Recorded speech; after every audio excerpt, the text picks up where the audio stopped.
Hi folks, and welcome back to another Travels of Red Rover. I'm Shawn. And I'm Corinne. And where are we today, Corinne? We're at Bridal Veil Falls. At least one of them. Yes, there are many Bridal Veil Falls. We haven't even done a count of how many there are. But we're on the one that's in Utah, between Provo and Heber Valley on Highway 189. And it's a snowy, snowy day. We have very, very flat light. We're kind of hoping that might change a little bit because the crowds are breaking up around us a little bit.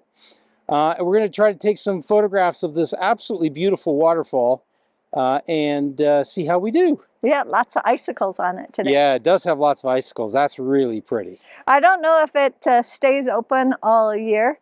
They may close down the road if the snow gets too deep, but here in mid-December we were able to access the parking lot. Well, we were able to access the road at the one end and about a 3/4 mile hike into it.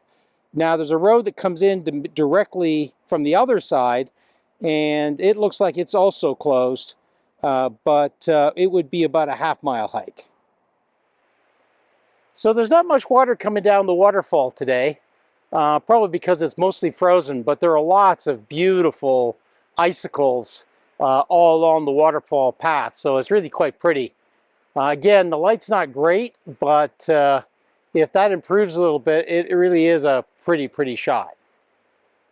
So right now I'm working on composing a shot using these pine trees down on the left-hand side, the waterfall that's in the middle, and then the upper waterfall, trying to cut off any of the sky because that just over brightens the shot, and we really do want to slow it down a little bit.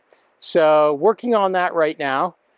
Generally speaking, it's a pretty straightforward composition. I'm trying to get my shutter speed to be around about 0.6 to 0.8 of a second to get that nice white water flowing down the waterfall here. And it's actually a little bit harder than you'd think today because it is actually brighter than I would have thought. Might have to put a polarizer on here just to take some of the sheen off as well. So I made a rather big mistake when I was taking these photographs. I actually managed to leave my stabilizer on while the camera was attached to my tripod. And of course that induces camera shake in the photographs. It turns out that the photographs are probably not too bad at the size we're seeing here for YouTube, but they probably can't be printed very large. Another decision I made was to process the film in black and white, or process the photographs in black and white. The day was so flat that the color was really quite absent from the shots, and I thought it was a great opportunity to practice a little black and white development.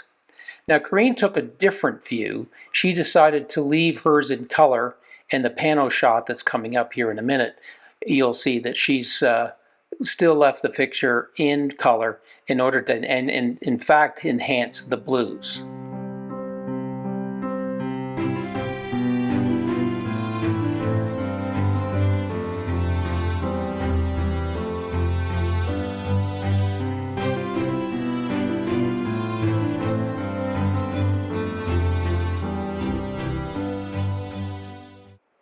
One of the useful tools to have as a landscape photographer is this L bracket on the base of my camera. You can see it goes up the one side and across the bottom. And I'll show you on my tripod why it can be so handy. Here's my camera mounted on the top of the tripod. You can see I've left a gap here for my L bracket because my shutter release goes into the side here, and if I didn't leave that gap, I would have trouble getting my shutter release in that opening. But that's okay, it's given me lots of base to still mount on the tripod. Now, if you're going to switch between landscape and portrait modes, when you have a camera that doesn't have an L bracket, you're going to end up having to rotate your camera right like this. And what that means is you're going to have to redo your leveling each time you set up your shot. So when you go from here down to here, you'll have to re-level.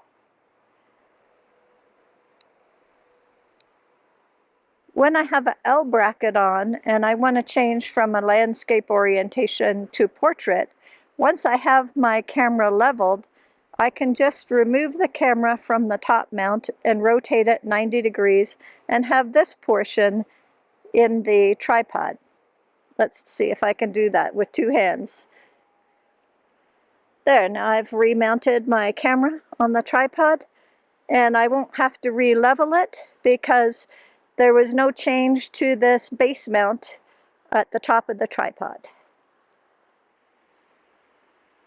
Here's a view of the waterfalls and the ice around it.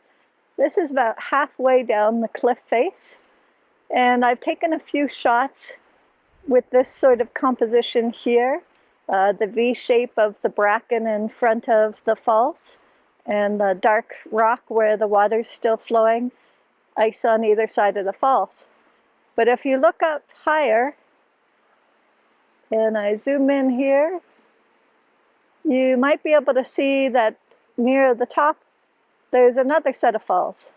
So my first set of shots were just the lower falls, and I'm going to try doing a vertical panorama so that I can do the full set of falls, but I want to have a pretty detailed picture, so I don't want to have to do a lot of cropping, and I think doing a set of vertical panorama would be really ideal for getting the best number of pixels in my photo.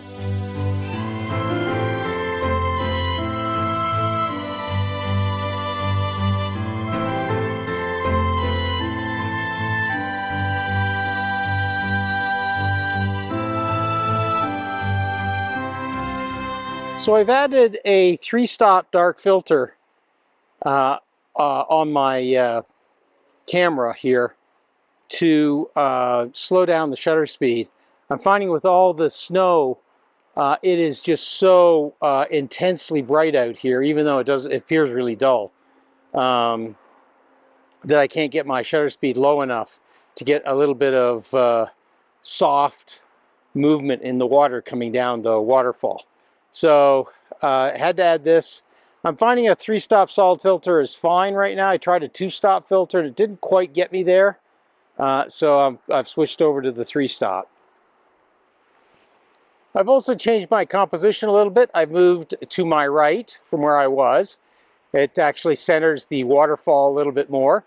And then I'm going to use this trough that comes down below the waterfall as kind of a leading line up to the waterfall.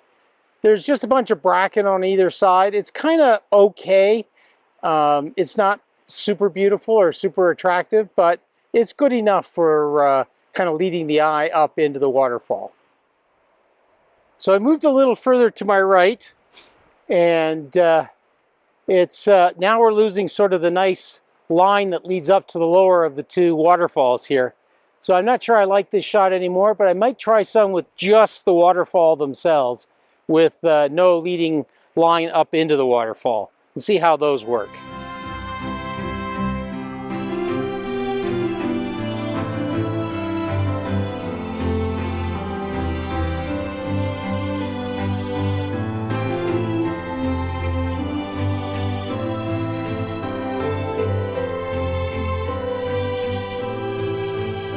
Corinne took this beautiful photograph of the ice floe coming down the mountain.